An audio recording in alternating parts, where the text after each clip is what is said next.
মাগরিবের পরে কারোর সঙ্গে কথা না বলে এই দোয়াটি 7 বার পরে আল্লাহ তাআলার কাছে যা চাইবেন আল্লাহ আপনাকে তাই দান করবে।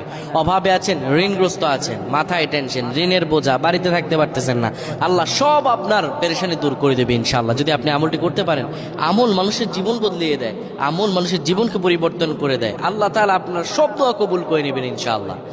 মাগরিব নামাজের পরে কিবলামুখী হয়ে থাকবেন, কারোর সঙ্গে কথা বলবেন না, কারোর সঙ্গে কথা না বলে কিবলামুখী হয়ে আপনি পড়বেন আল্লাহুম্মা আজিরনা মিনান নার, আল্লাহুম্মা আজিরনা মিনান নার, আল্লাহুম্মা আজিরনা মিনান নার।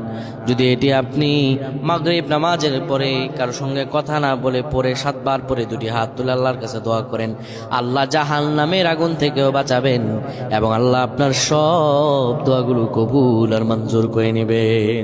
আল্লাহুম্মা আমিন।